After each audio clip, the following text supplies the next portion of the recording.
Okay. So can you see this also? Yep. Yep. Okay. Yeah. So yeah, I had asked three topics. Thanks for your response. One is COVID situation. To whether we want to talk about current situation, that how the life we are all living. It looks like that is only of moderate interest. So that tells me that we are I all, think we have been bombarded with too much of that. yeah. Yeah, yeah. So overall. Yeah, so it also tells me that we are all more technical, astrologically more proficient people rather than talking about situation. We want to go directly into the technical details of conjunctions and malefics and benefics and all Yeah. the topics. Yeah. But One topic which was like I had put in my comments also, right? That, understanding in any chart, right? If you take any random chart, right? If I give a chart to anyone, like if it's there in front of us, right? How do I easily figure out which of the planets are going to be benefic for this person and which are going to be malefic? To yes, me, even though it's a very basics of astrology, it still baffles me. yes, wonderful question. I mean, that's precisely one of the points that has also been my curiosity in Also, research. also when, When, because yes, when. sometimes same planet can Correct, be benefic for a period of time and Yes, correct, malefic correct. for other. yes, absolutely. So there is Oh, both parts. Yeah, there is also a fundamental part, and there is also a time period where when yes, things change and how at what points when they. correct, correct. Okay. Oh, it's beautiful. Okay, so okay, so let's get started with that discussion itself. Sure. Finding out benefic and malefic planets in horoscope, and we can all share our insights. It's not like Sure. one. Yeah. But Okay. in general, even before going to any specifics, right? What I want to say is, yes, you know that third lord, sixth lord, eighth lord, they're all supposed to be theoretically uh, malefics, right? But that is totally not my concept at all. For me, what is even more fundamental is the natural significations of planets, right? Saturn, Mars, Rahu, and Ketu, right? And then you have and then maybe a little bit of sun, but and then you have the benefic whole planets, right? Jupiter, Venus, Moon, Mercury, and all those. So those broad sets of classification, people underestimate those. uh, and basically the understanding of that is that the malefics themselves are by nature unable to give any fruitful um, actions easily or in a benefic way. So or in other words, I would say they are all in a, technically speaking, malefics are in the lower frequency. Okay, uh, they are in lower frequency of vibration, so they deal with your desires of anxiety, fear. They activate those areas which are probably a lower frequency in your body. Spiritually speaking or scientifically speaking, So Arun, yeah, just park there. That's a very interesting point you brought out. Let's yes, take an example. Okay, very good point. So let's take an example of, let's say, Mars, right? yes, Which is one other strong malefics in anything, right? yes, So somebody with, when you say that, and it's very correct. So Mars will trigger a very aggressive vibration in you, right? mhm, Like short-temperedness yes, or overt anger, aggressiveness, right? yes, yes, Which might be considered nice in certain kinds of realms of life. Like if you're a soldier, it yes, might be very good to have that Martian kind of, the daredevil thing, but in a different context, it might be considered foolhardy and stupid, yes, right? yes, So that means Mars will give you that vibration, but in what context that vibration is coming to you will decide how, whether it's doing good to you or bad to you. yes, yes. But irrespective of what context, the vibration is that it is anger. It is, Yes. that's what you feel. You don't feel, oh, you're enjoying life. Okay. So, Okay. so Okay. fundamentally, malefics means, from my perspective, they are not letting you enjoy life in a very good mental state of mind, in a very good perfect natural rhythm, in the line of peace, in the line of love, in the line of compassion. They are which is in a more higher frequency, I would say. um, Mhm. uh, Oh, but what about on the same topic, right? Now look at Saturn. yes, Somebody with a very good Saturn Yes. right, are actually at a very exalted spiritual kind of a thing, right? So is it necessarily true? Because Saturn also signifies your spiritual evolution also in some sort of a way, right? Yeah, so very good question. So that's where I come to the next point. The fundamental understanding is that Saturn, Mars is just by themselves, right? They are invoking your lower vibrations or your lower desires or anxiety, stress. Everything is Saturn's thing. Yes. The security, the insecurities that are caused, Insecurity. Yes. insecurities, fear. They're all a lot of Saturn tendencies, right? Now, there's a very good point. Saturn also, the positive side of Saturn is there is spirituality and there is tremendous, resilience to handle hardships and all of that. When Correct. does that come in? And also compassion at the right time, right? So and truth. When does those good qualities come in? Is when the malefics are influenced by benefics. And this applies to Mars also. Okay. This applies to Mars also. Now, when Jupiter is aspecting Saturn and when Jupiter is aspecting Mars, that is when the positive characteristics of both Saturn and Mars start to show. That's why I told now frequency, because now Jupiter is helping to lift the frequency of Saturn and Mars. That is Okay.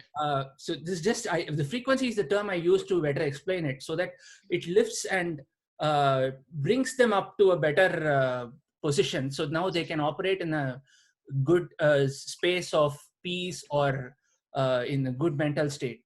So and not just Jupiter, right? Full moon's aspect on Saturn, full moon's aspect on Mars is also really good, and that will help bring out all the positive aspects of Mars.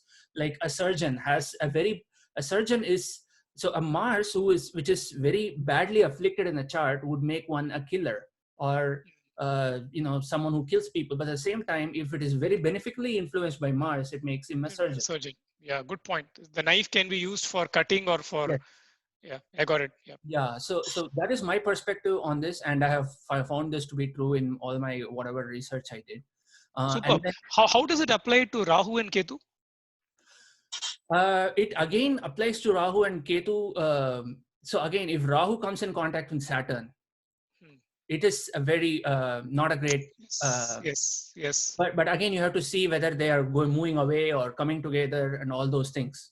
But I did find out, especially for Rahu conjunction and Ketu conjunctions, if they are past, if they cross each other, yep, that is more benefic than the planet just by itself also. I've seen that in many. For example, when Michael Schumacher, right? He had a Saturn Rahu conjunction in 11th house. He dominated. He was Virgo. He was Taurus ascendant. Saturn in 11th in Pisces, and Rahu in Pisces, and he dominated Formula One for decades during that time in 11th house. And both of them were aspected by Jupiter from 5th house. Superb. So, and the important point there is Saturn and Rahu had crossed each other.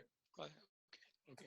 And also Saturn and Rahu gives that thing. Rahu is for race and all those things, right? And Saturn is also related to hard work. So you are obsessed about Saturn in a way also, to me, shows your obsession or your R&D, what you want to do, like your subconscious.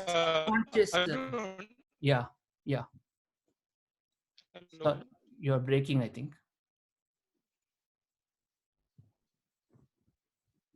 Yes. Hello. Yeah. I think I lost you for some time. Yeah.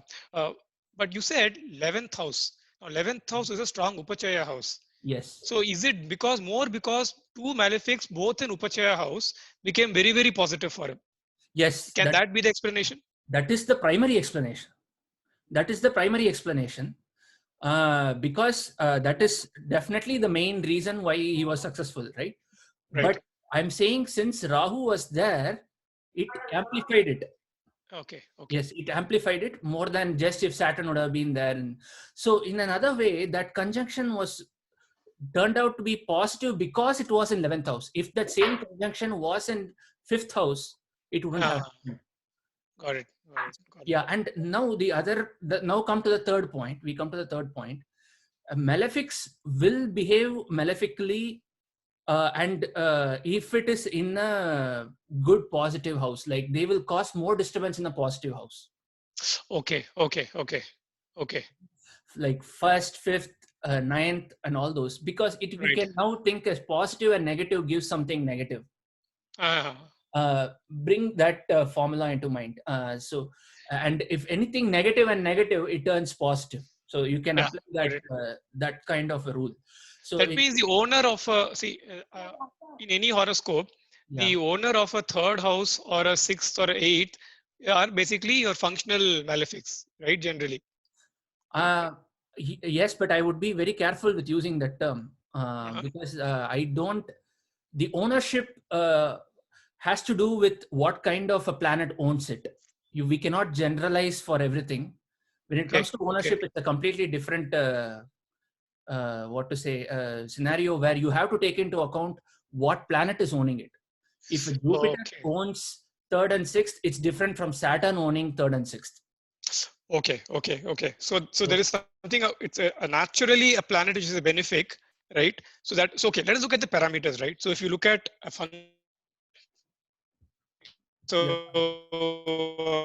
the variables that are actually affecting this, the level of beneficial and the maleficness. First is you have to see. Let's start from the basics, right? So you look at who is the owner of this particular lagna of that horoscope, right? If that lagna is so basically take any example, right? Let us say whatever Dhanur lagna, suppose, right? Now Dhanur lagna, the lagnadipati lord is Jupiter, right? Yes. So in a way, Jupiter rules over the overall horoscope in a way, yes, right? So now one way is looking at everything with respect to Jupiter. So can I say that all the planets which are amicable to Jupiter will behave better? Is there any such policy like that, or irrespective of that, now you have to look mostly at the house ownership? No, the house ownership generally forms along those lines. What you said. Correct. In general, if you see, it will form along those lines. The enemies will become owning generally bad houses. End up. It correlates basically. For Jupiter, if you see, Venus will own 3rd and 8th, because so automatically it will become. Yeah, we know that Jupiter doesn't go generally well with Venus also. Yes. And if you see for Jupiter, what else? Mercury becomes Badakadipati. Yes. So that is, again, it shows something. But there are also other factors, like Sun is still owning 6th house, but he's still a friend. So those edge cases are still there. But Sun owning 6th house is not necessarily a bad thing. That's what I'm saying, because malefics, they are not. It again depends on whether Sun is having benefic influences and other factors. So okay, what is more important, rulership or where they are placed? See, we say that a malefic placed in Upachaya does well, but is it irrespective of which house is owns in the horoscope? Yes. Okay. You're right. Okay. So I would give that more preference. What you just said. Malefics staying in Upachaya houses is fantastic, irrespective of what they are owning. Right? Okay, I'll tell you one small thing which in many of my conversations with Vishwa, right? Mm-hmm. He has an interesting way of putting it. He says, the ownership tells you what energies you bring with you. Suppose I'm owning let's say a 4th house. I'll bring the energy of the 4th house in my actions, right? And where I'm placed is where I will unleash that energy, right? So I'll bring the 4th house energy, but if I'm sitting in the 7th house, I'll unleash it in the 7th house related significations, right? But the only thing is to interpret it, it's not so easy. What do you mean by the energy of a house?